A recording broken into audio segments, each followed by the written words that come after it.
Valentine day special. Punjab mail ते चाळीसगाव, 50 वर्ष चाललेली एक अपूर्ण प्रेम कहाणी.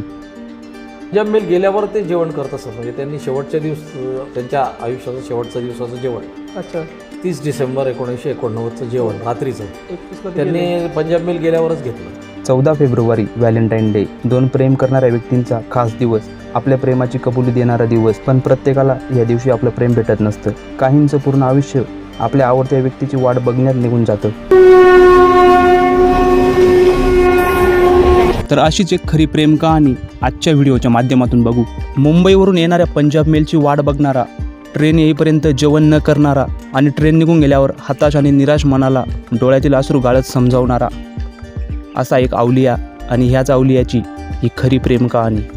प्रेमामध्ये त्यागाची परिसीमा म्हणजे के मुसांकडे बघताय. तर ही कहाणी आहे जागतिक कीर्तीचे छायाचित्रकार के मुसे यांची. खानदेशमधील कला महर्षी के मुसे यांनी त्यांच्या प्रियसीची तब्बल 50 वर्ष म्हणजे शेवटच्या श्वासापर्यंत वाट बघितली. मुंबई येथील व्हिल्सियम कॉलेजमधून के मुसे यांनी कलेची पदवी घेतली. त्याच ठिकाणी त्यांची निलोफर नावाच्या एका मुलीसोबत मैत्री झाली. पुढे ही मैत्री प्रेमामध्ये बदलली. शिक्षण झाल्यानंतर के मुसे यांना त्यांच्या आईवडिलांसोबत चाळीसगाव येथे यावे लागले. के मुसे जेव्हा चाळीसगाव येण्यासाठी मुंबईच्या रेल्वे स्टेशनवरती आले, तेव्हा त्यांना भेटण्यासाठी निलोफर आली होती आणि तिने के मुसे यांचा हातात हात घेऊन त्यांना वचन दिले होते की ती एक दिवस नक्की चाळीसगावला पंजाब मेल नेईल. पुढे चाळीसगाव आल्यावर के मुसे यांनी निलोफर येणार म्हणून आपलं संपूर्ण घर सजवलं होतं. तिला देण्यासाठी एक फुलांचा पुष्पगुच्छ तयार केला होता. तिने सांगितल्याप्रमाणे रोज ते पंजाब मेलची वाट बघायचे आणि रात्री 1 वाजता पंजाब मेल गेल्यानंतर ते जेवण करायचे. असे करत करत त्यांनी तब्बल 50 वर्ष निलोफरची वाट बघितली. त्यांचं निलोफरवर खरं प्रेम होतं आणि त्यांचा निलोफरच्या वचनावरती खूप विश्वास होता. याच आशेवरती त्यांनी निलोफरची तब्बल 50 वर्ष म्हणजे शेवटच्या श्वासापर्यंत वाट बघितली. पण शेवटी निलोफर काही आलीच नाही. पण निलोफरचं एक पत्र के मुसे यांच्या जवळ आलं होतं. त्यात तिने सांगितले होते, मी आता लंडनला आले आणि आता माझं लग्न झालंय आणि तू पण लग्न करून घे. पण के मुसे यांनी ते पत्र उघडून बघितलेच नाही. पत्र आमच्या रेकॉर्डला आहे. अच्छा त्या पत्रामध्ये असं लिहिलंय की तिला इंग्लंडला पाठवण्यात आलेलं आहे आणि तिकडे तिचं लग्न करण्यात आलेलं आहे. अच्छा त्यामुळे तू आता तिची काही वाट बघून तू लग्न करून घे. ते पत्र त्यांनी फोडलंच नव्हतं. अच्छा ते वाचलंच नाही त्यांनी ते पत्र. त्यांच्यानंतर आम्ही ते वाचलंय. आणि 50 वर्ष या कलाकाराने निर्माण केलेली कलासृष्टी म्हणजेच खानदेशमधील चाळीसगावची मुस आर्ट गॅलरी.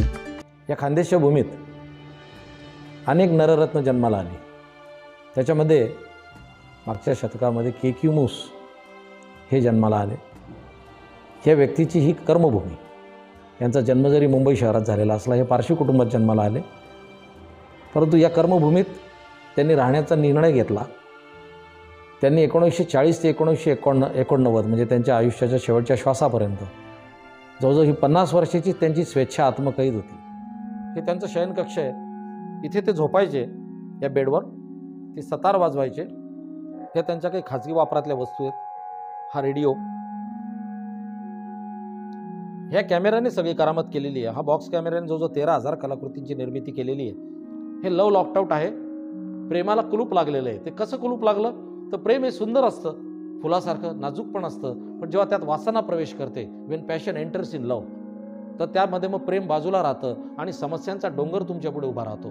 तो never allow passion to enter in love, असा एक संदेश इथे दिला. ही नॅशनल लेवलला प्राइज विनिंग आहे. हे मुसाहेब हे उत्कृष्ट शायर पण होते.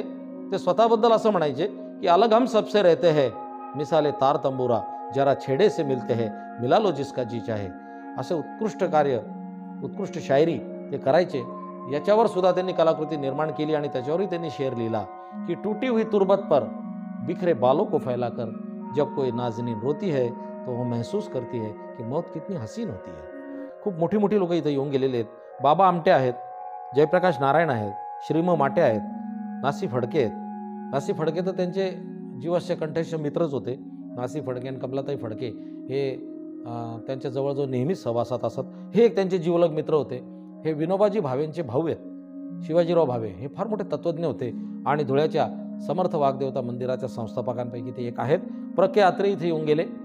जे रम्य ते बघून या मज वेड लागे, असा अभिप्राय त्यांनी आपल्या फोटोला दिलेला आहे. हे मुस साहेबांना मिळालेले काही ऑनर्स आहेत. मी तुम्हाला आता थोड्या वेळापूर्वी सांगितलं की भारतातला सर्वोच्च बहुमान फोटोग्राफी क्षेत्रातला हा आहे. अतिशय सुंदर असं एक कलाक्षेत्रातलं तीर्थक्षेत्र चाळीसगावी विकसित होतं आहे. प्रत्येकाने अवश्य भेट द्यावी आणि या कलेचा आस्वाद घ्यावा. धन्यवाद. केकेमूस आर्ट गॅलरीचा संपूर्ण व्हिडिओ बघण्यासाठी स्क्रीनवर आलेल्या व्हिडिओवर क्लिक करा.